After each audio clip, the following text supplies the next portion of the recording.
right, man, so right here we're gonna compare two more stocks. We seen in the chat that y'all really love these. These are ones that you might overlook. We're gonna talk about O'Reilly's and we're gonna talk about AutoZone. O'Reilly's Auto Part.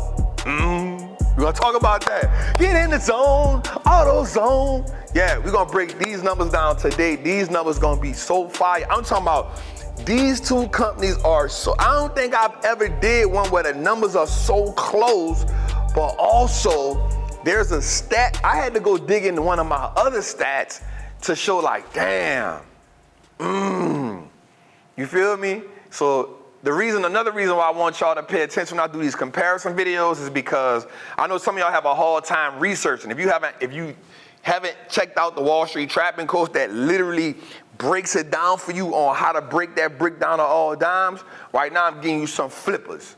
You feel what I'm saying? Right now I'm giving you some flippers, so I'm putting the pack in front of you and I'm like, here, You dig? For all my people that never been to the street, I'm just giving you a shortcut until you stack up your bread so you can go get the Wallstreet trapping course and the trapper method course so you can truly know how to break down companies. All right, I ain't gonna hold y'all too long. Today we're gonna look at AutoZone. It's right now the stock is currently $3,000. We're gonna look at O'Reilly. The stock is currently $1,000. Before we get into it, I need you to like this video, I need you to subscribe to the channel, and I need you to share. But last but not least, I need you to comment in the chat and tell me which one you would choose. Right? That's always important. Comment in the chat, tell us which one you would choose, and also tell us how can we help you a little bit more. Remember, this is not a channel where we just want to tell you these 5 stocks about to go crazy. I want to help educate you. Our channel is about educating you on how to be great at this game. So let's get into it, man. We into the automakers right here. We into O'Reilly's and we into AutoZone. So first and foremost, we're gonna look at the market cap. Right, so the market cap tells us how big the company is based on its shares compared to its stock price. Its shares to stock price, right? So we looking at O'Reilly's has a $64 billion market cap. That's big boy. Still under 100 billion though. AutoZone has a $53 billion market cap. So we gotta go with, just for being a bigger brand. Just for being a bigger brand. Matter of fact, we're gonna do this to her. Cheese check, please. All right, so watch. Next, we're gonna go with free cash flow. Who has the most free cash flow? For me, that is a metric that we cannot overlook when it comes to free cash flow. Free cash flow is what the company has left after they've paid everything off, after they've paid everybody, after they've paid their taxes. The free cash flow is the money they use where they pay dividends. So this is our money. This is what they use for dividends. This is what they do to pay down debt. This is what they use to acquire other companies. Yes, sir. Right? So AutoZone, now also we see that AutoZone is about $9 billion less than O'Reilly in market cap. Now, that's not a lot. That is not a lot. You feel me? So AutoZone got $2.1 billion. I mean, $2.1 billion in free cash. O'Reilly's got $2 billion. Ooh, that is so close. Now watch this. For them to have a smaller market cap than them, and for them to have 100 million more in free cash flow, it kind of says a lot, but boy, that's close. But we gotta go with AutoZone. We gotta go with AutoZone. We gotta go with AutoZone. Just from that part. Just from that part. Next, debt. Now we looked at long-term debt. So AutoZone has $7 billion in long-term debt. That's debt that's due past a year. They can restructure that so many different ways. But O'Reilly's have $5.5 billion. So they got $1.5 billion less debt than them. So is that 100 million in cash the same? Ooh, this is good right here. This is good. We gotta go with them because they got a bigger company with less debt, right? They bigger than them by 9 billion, but they got 7 billion in debt. They got, Ooh, that's close. Hey, this was a, yeah. All right, next, net profit margin. Now, y'all know this is one of the statistics that I truly enjoy. Net profit margin tells us what percentage of the revenue is profit, right? What percentage of the revenue. So however much revenue they make, this percentage of the revenue is profit. Now that's a good metric for us because it tells us how good the company is with doing what?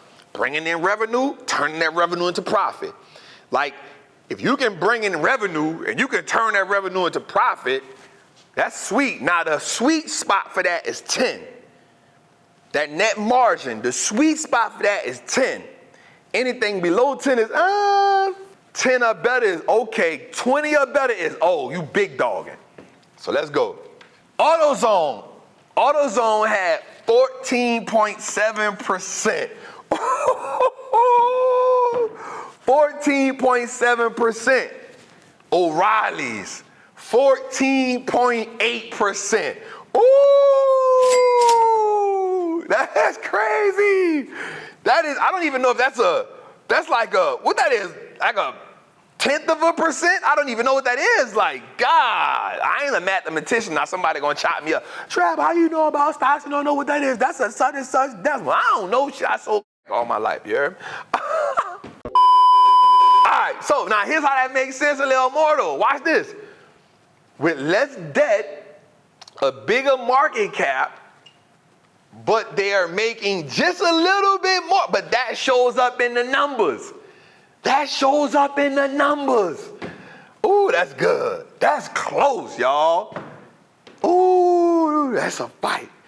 All right, next to ROIC, return on invested capital. Now, that tells us how good a company is at taking money, putting that money out there and bringing it back. Taking money, putting it out there and bringing it back. The higher, the better. Since they won this round, we're going to go with them. Their ROIC, O'Reilly's is 27.73. Man, that's good. That's good. AutoZone, 30.62. I'm talking about that's close, y'all. That ain't up but a couple dollars more but it matters. Now, here's why it matters even more. It's a smaller company. It's a smaller company, so that means they know how to get money. We got to give it to them. We got to give it to them. Now, I'm going to come back to this one right here, that Ciara. I'm going to come back to that in a minute. PE ratio. Now, this tells us how much we are getting, how much we are paying for $1 of a company's profit. Price to earnings. We are paying this price for this much of a company's earnings. PE ratio. Now, a lot of people like to use that to see if a stock is discounted or not. I personally don't use that metric alone. I think you need to have a few metrics because no one metric can tell you everything about a company. That's why we do these. That's why we do deep dives, so we can understand how expensive a stock is or how cheap a stock is. Because you may look at a stock and be like, man, that stock $3,000, that stock costs too much. But price compared to value, I need y'all to get that in y'all head. Price compared to value. Let me ask you a question. I grew up, and when I grew up, there was a certain brand of shoes, like K-Swiss. I don't know if they're popping right now, right? Because, you know, the new era, they do all kind of stuff. But K-Swiss was like $100 pair of shoes. Somewhere in that, right? Because they was worth that. But you wouldn't pay $2,000 for a pair of K-Swiss. Why? Why? Because of the value. Because of the value.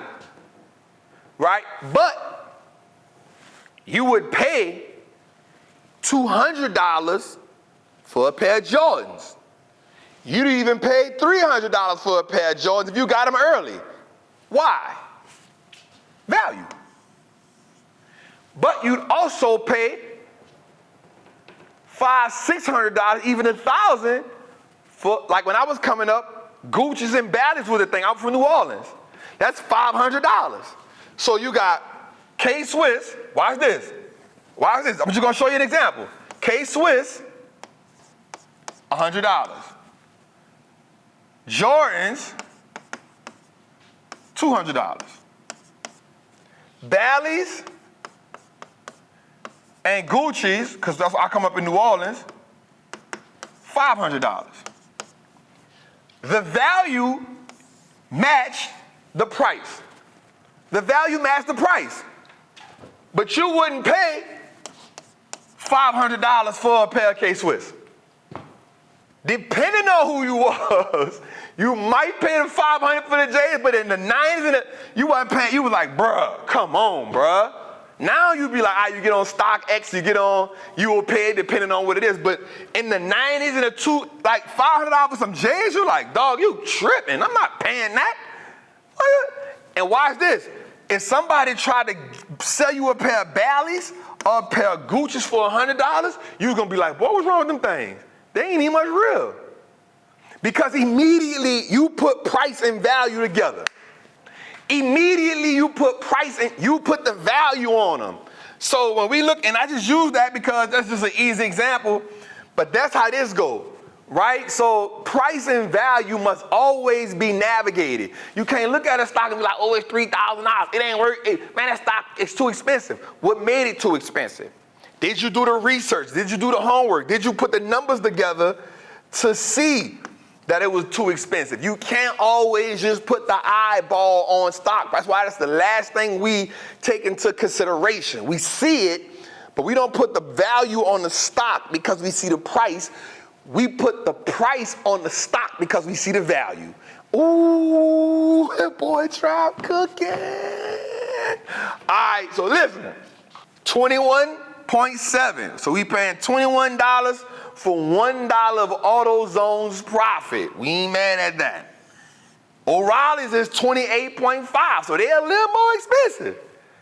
They're a little more expensive because we paying $28 for $1. Matter of fact, we're paying $28.50 for $1 of O'Reilly's profit. We're gonna go with AutoZone right there because they cheaper. Watch this though. This is, I'm talking about so since day one, revenue for AutoZone is $17 billion. Now, that's good because they're a smaller company. They're bringing in $17 billion in revenue. O'Reilly's bringing in $15 billion in revenue. $15 billion in revenue. $2 billion less, but it's a bigger company. They got less debt. They got a better profit, net margin, but they bringing in $2 billion less. All right, so we're gonna get that one now. All right, before we go to this, we're gonna go to this one. Net income. So net income is the income that's left over, not the profit. The income, the revenue that's left over after they pay this. Bills, cost of capital, cost of goods, and wages.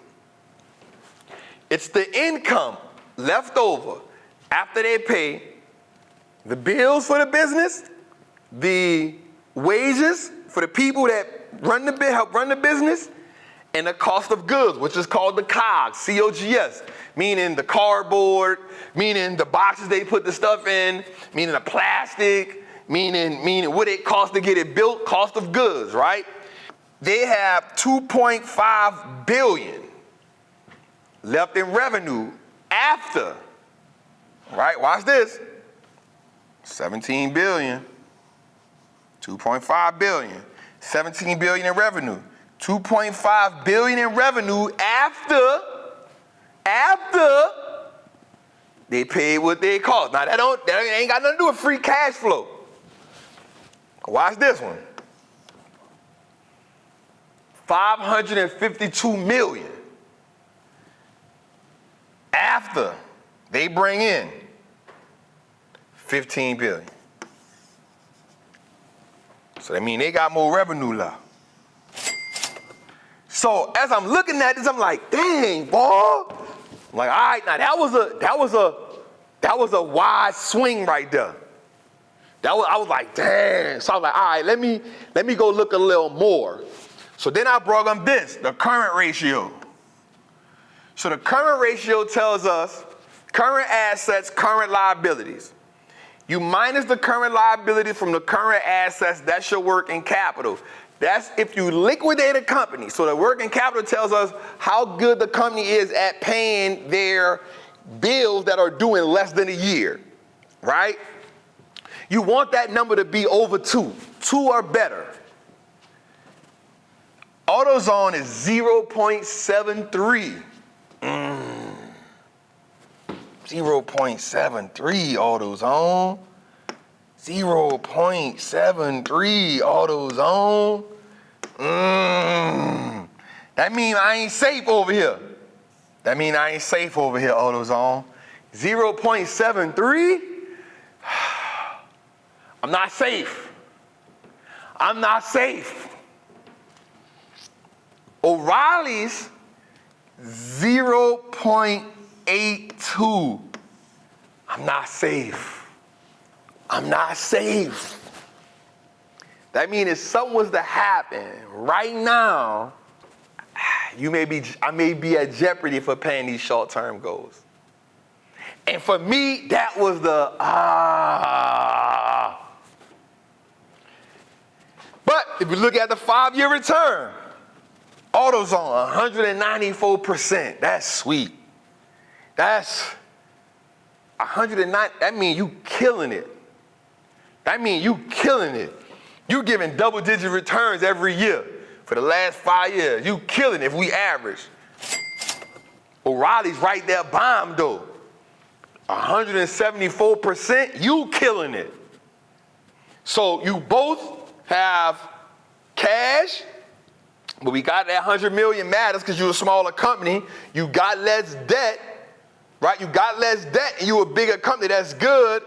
Your net margins, profit margins is better. Your return on investment capital is better over here. Your PE ratio is cheaper, AutoZone. AutoZone bringing more revenue. AutoZone had a better return and AutoZone had a better net income ratio, but both of them would have a hard time if they had to liquidate in the moment. I want to see in the chat what you would use. If it was up to me, I'll be honest, I wouldn't pick neither one of them. Because this matters to me. And it's not saying that any company, they can't overcome it, but now you might got to start selling off assets. You ain't got the cash on hand. I'm not saying you're not well, but I would definitely want to see one of these crank up a little bit more. So we're going to go on and let that trap house run without me. You heard me? Hey, listen, I hope y'all enjoyed this video, man, as much as I enjoy giving this game, much I enjoy giving this information to y'all, man. Listen, comment below, tell us how you feel about it. Tell us if you enjoy these type of pieces of content, but also let us know what type of content you would like to see us give you so we can help you better on your investment journey. Remember, our goal is to help you build wealth one share at a time and normalize the possibilities of freedom and legacy by using the stock market. Check it, man. I want to see you each and every Tuesday at my show, Trapping Tuesdays. It's on the Wall Street Looks Like Us Now network on this YouTube channel. It's at 7 o'clock p.m. Eastern time. Listen, it is the dopest show on the block when it comes to learning about the market and finance. It got a little bit of financial preaching, a little bit of stock market, a little bit of jokes. You're definitely going to love the team, man. Jose, Brandon, George, it's a whole slew of us over there, man, so we definitely want to see you over there, man. Also, it's available on all podcast platforms. Please make sure you listen to those, download those, and send it out, man. It's your boy, the Wall Street Trapper, man. I love y'all. I appreciate y'all. I'll see y'all next time. Salute.